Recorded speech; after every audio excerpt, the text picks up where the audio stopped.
Okay, I don't know what in the world happened to the last 4 minutes of my video, which is kind of a bummer because I talked a lot and I can't exactly remember everything I said.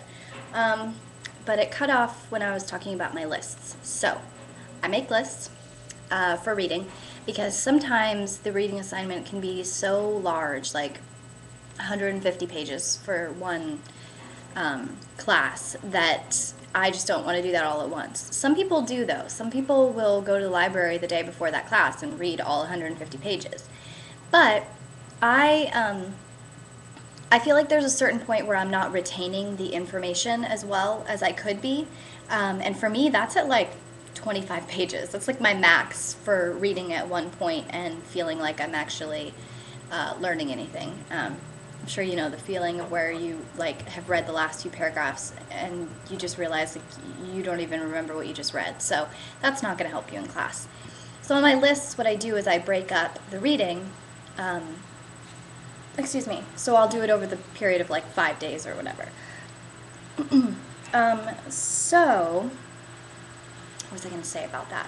Oh, and another perk about that is that say you, so I make these lists at the beginning of the week. So say one day my reading only takes me 3 hours. I don't have to feel guilty about doing something for the rest of the day because I know that I got that done. You know, I got the amount done that I had allotted for myself.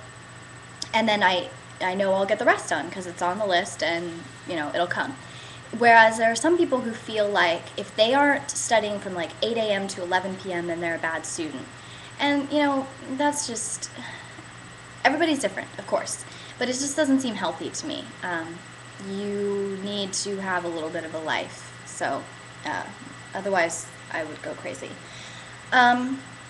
And along that same line, I try to give myself like cutoff points when I'm not going to study anymore. So in the past, it used to be like dinner time. So because during orientation, they told us this thing like treat law school like a job. So, you know, do it from 8 a.m. to 5 p.m. or whatever. And if you're really productive, you can. Like, I did it all the time. Sorry, I thought someone was knocking. By the way, I don't know how to edit, so you get just everything. Anyways, I used to do it all the time back when I had classes that were within those hours. This semester, I think there's like 3 days a week where I have class until almost 7. So obviously the cutoff time for dinner doesn't really work.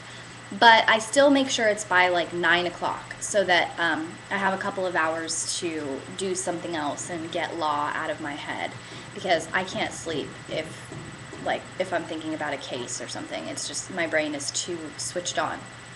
So that brings me to my other time management thing, which is just to, you know, whether you're a morning person or a night person, just give yourself a few hours a day that's just for you. My friend is way more of a morning person, so he wakes up extra early and he goes to the gym, which he loves. And so that's like his time, you know. He doesn't let himself worry about school or anything.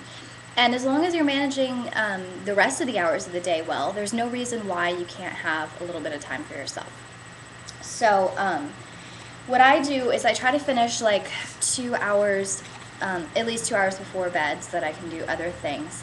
And I also allow myself pleasure reading during the semester, which a lot of people think is crazy that I have time to read anything other than a case book. But I will tell you that it usually takes me like a whole semester to read a book, which is crazy for me because I used to read books in like a week. But okay, so right now I'm actually reading 2 books, one fiction and one nonfiction. I'm reading this book. It's called The Wind-Up Bird Chronicle, so it's my fiction. And it's really good, but it's kind of like a mind... I kind of have to think a lot with it, so I've actually been reading this like since the last semester.